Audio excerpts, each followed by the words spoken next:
અત્યાર સુધીમાં છે ને મેં કોઈ દિવસ આવો ક્યાંય વિડીયો નથી બનાવ્યો, પણ આજે છે ને અમે જે વિડીયો જોયો ને તમારું અંદરનું લોહી છે ને ઉકળી પડ્યું છે યાર.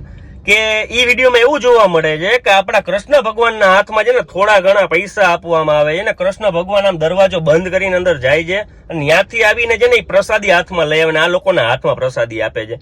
હવે યાર તમે આપણા જગતના નાથ આગળ આવી રીતના આવા કામ કરાવો છો અને ભગવાનને એવી પૈસાની લાલચ હોય કે તમે પૈસા હાથમાં આપો ને તમારા ભગવાન અંદર જઈને તમારા માટે પ્રસાદી લઈ આવે. આ કઈ જગ્યાનો વિડીયો છે, કઈ સંસ્થા કે ક્યાં મંદિરનો વિડીયો, ક્યાં ટ્રસ્ટે આ મંદિર બનાવ્યું છે એ મને કાંઈ એમાં ખ્યાલ નથી, બરોબર છે.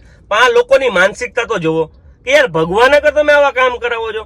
આની કરતા તો તમે તમારા બાપ હોય ને તમારા બાપને હાથમાં રૂપિયા દો ને તમારા બાપ તમારા હાટું કઈક વસ્તુ લેવે ને તો એમ કહેવામાં થાય કે આમ સારું લાગે કે તમારો બાપ તમારા માટે કામ કરે. પણ આ જગતનો બાપ જો તમારા માટે 2 પૈસા હાટું થઈને તમારા માટે પ્રસાદી લે તો વસ્તુ ખોટી જો.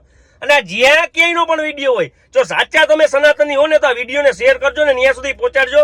આ લોકો ઉપર છે ને કાયદેસરની કાર્યવાહી થવી જોઈએ ને આને છે ને જાહેરમાં માફી મંગાવો, બરોબર. આ કોઈ દી આવું કામ છે ને ક્યાંય અત્યાર સુધી મેં જોયું નથી. આ જોયું એટલે આપણાથી સહન ના થયું, તમારાથી બધાથી સહન થાય કેમ થાય. અને આ બધા છે ને તમારે ફોરિયુમાં વિડીયો આવશે, હું આમાં અંદર વિડીયો નાખ્યો હોય તમે જોયો ને કે આવા લોકો જે આપણી દુનિયામાં પડ્યા છે, બરોબર. કે ભગવાન આગળ આવા કામ કરો તમને શરમ ના આવે યાર.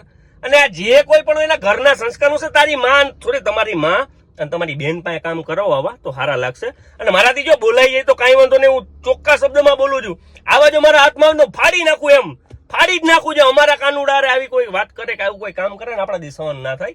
એટલે આ બને ને એટલો મારો આ વિડીયો શેર કરજો. અને તમને આ જોવામાં લાગે ને જે કાંઈ એમ તમને લાગે એમાં કોમેન્ટ કરજો યાર.